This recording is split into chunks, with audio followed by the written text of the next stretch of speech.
আজ আমরা এমন একটা পাওয়ারফুল ৫ মিনিটের ট্রেডিং স্ট্র্যাটেজি নিয়ে কথা বলবো যেটা ঠিকঠাকভাবে ব্যবহার করতে পারলে আপনার ট্রেডিংয়ের ধরনটাই পাল্টে যেতে পারে। এটা হলো একটা হাই অ্যাকিউরেসি ট্রেন্ডলাইন ব্রেক এবং রিটেস্ট স্ট্র্যাটেজি যা অনেক প্রো ট্রেডাররা ব্যবহার করে থাকেন। আচ্ছা, একটা প্রশ্ন করি। ট্রেন্ড লাইন ভাঙা দেখলেই কি আপনি সাথে সাথে ট্রেডে ঢুকে পড়েন? যদি আপনার উত্তর হ্যাঁ হয়, তাহলে এই বিশ্লেষণটি আপনার জন্যেই, কারণ বেশিরভাগ নতুন ট্রেডার ঠিক এই ভুলটাই করে বসেন। কিন্তু যারা প্রফেশনাল ট্রেডার তারা কিন্তু এই আবেগ দিয়ে সিদ্ধান্ত নেন না। তাদের সাফল্যের পেছনে থাকে ধৈর্য আর একটা পরীক্ষিত কৌশল। চলুন আজকে আমরা সেই কৌশলটাই ধাপে ধাপে শিখে নিই। এই পুরো স্ট্র্যাটেজিটার মূল ভিত্তিটাই হলো ব্রেক অ্যান্ড রিটেস্ট কনসেপ্ট। দেখুন, ট্রেন্ডলাইন ভাঙার মানে হলো মার্কেটের স্ট্রাকচারে একটা পরিবর্তন আসছে, কিন্তু আসল খেলাটা শুরু হয় ঠিক এর পর থেকে। এই স্লাইডটা একটু মনোযোগ দিয়ে দেখুন, কারণ এখানেই কিন্তু পুরো স্ট্র্যাটেজিটার আসল রহস্যটা লুকিয়ে আছে। একটা সফল এন্ট্রির ফর্মুলা হলো প্রথমে ব্রেক, তারপর রিটেস্ট আর শেষে কনফার্মেশন। এই তিনটা ধাপ যখন একসাথে মিলে যায় তখনই একটা হাই প্রবাবিলিটি এন্ট্রি তৈরি হয়, যা আপনাকে ফলস ব্রেকআউটের ফাঁদ থেকে বাঁচিয়ে দেবে। বেশ, তাহলে এই স্ট্র্যাটেজিটা ব্যবহার করতে আমাদের কি কি টুলস আর সেটআপের দরকার হবে? চলুন এক ঝলকে দেখে নেওয়া যাক। প্রথমেই বলি, এই স্ট্র্যাটেজিটা কিন্তু বিশেষভাবে ৫ মিনিটের টাইম ফ্রেমের জন্য তৈরি। এটা একটা শর্ট টার্ম স্ট্র্যাটেজি, তাই এখানে গতি আর সঠিক সিদ্ধান্ত নেওয়াটা খুব জরুরি। আমাদের মূলত ৪টে জিনিস লাগবে।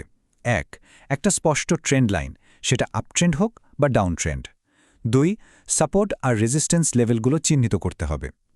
৩ একটা শক্তিশালী ব্রেকআউট ক্যান্ডেল, যেটা ট্রেন্ড লাইনটাকে ভাঙবে।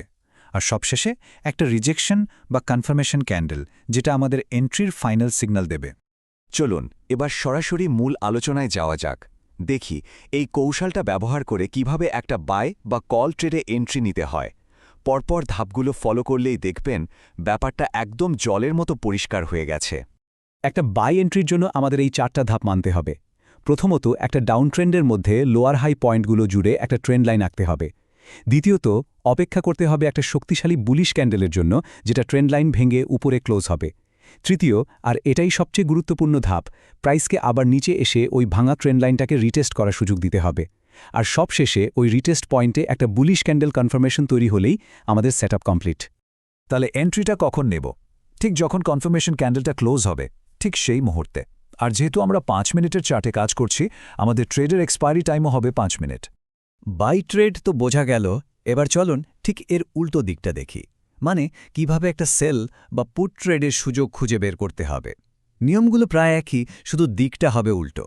সেল এন্ট্রির ক্ষেত্রেও একই ৪টা ধাপ, শুধু উল্টো করে। প্রথমে একটা আপট্রেন্ডে হায়ার লো পয়েন্টগুলো জুড়ে একটা ট্রেন্ড লাইন আঁকতে হবে।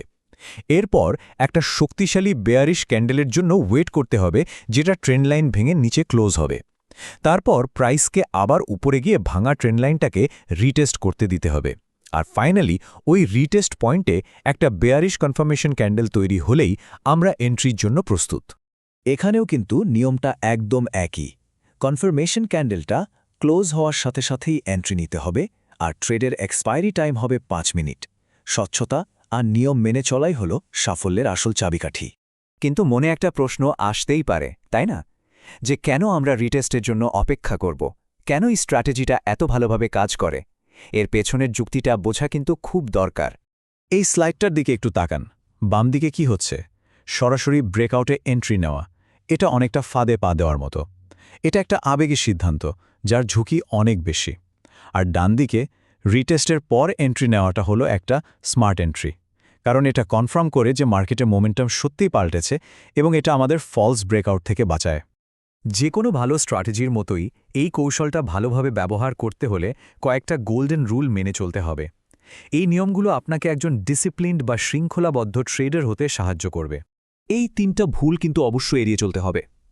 ১ দুর্বল ব্রেকআউটে কখনোই এন্ট্রি নেওয়া যাবে না। ২ রিটেস্ট হওয়ার আগে অধৈর্য হয়ে ট্রেডে ঢোকা যাবে না। আর ৩ বড় কোনো নিউজের সময় ট্রেডিং থেকে একটু দূরে থাকুন, কারণ তখন মার্কেট খুব আনপ্রেডিক্টেবল আচরণ করতে পারে। আর কোন পজিটিভ অভ্যাসগুলো গড়ে তুলতে হবে? সবসময় একটা শক্তিশালী বডির ক্যান্ডেল খুঁজুন। দিনে অনেকগুলো ট্রেড না করে ধৈর্য ধরে মাত্র কয়েকটা কোয়ালিটি সেটআপের জন্য অপেক্ষা করুন। আর অবশ্যই সবসময় সঠিক মানি ম্যানেজমেন্ট মেনে চলুন। মনে রাখবেন, এখানে কোয়ান্টিটি নয়, কোয়ালিটিই আসল। প্রতিদিন আমাদের লক্ষ্য হবে মাত্র 2 থেকে 3টা হাই প্রবাবিলিটি সেটআপ খুঁজে বের করা। এর বেশি ট্রেড মানেই অহেতুক ঝুঁকি বাড়ানো। এই পুরো আলোচনার সবচেয়ে বড় শিক্ষা যদি কিছু থাকে তবে সেটা হলো এই একটা বাক্য। প্রফেশনাল ট্রেডাররা সবসময় কনফার্মেশনের জন্য অপেক্ষা করে। তারা অনুমানের ওপর নয়, বরং নিশ্চিত সংকেতের ওপর ভরসা করে ট্রেড করে। সব শেষে সফল ট্রেডিংয়ের সমীকরণটা কিন্তু খুব সহজ। আপনার ডিসিপ্লিন আর একটা সঠিক স্ট্র্যাটেজি, এই দুটোর মিশ্রণই আপনাকে ধারাবাহিকভাবে লাভবান করবে। শুধু স্ট্র্যাটেজি জানলেই হবে না, সেটাকে কঠোর শৃঙ্খলা মেনে প্রয়োগও করতে হবে।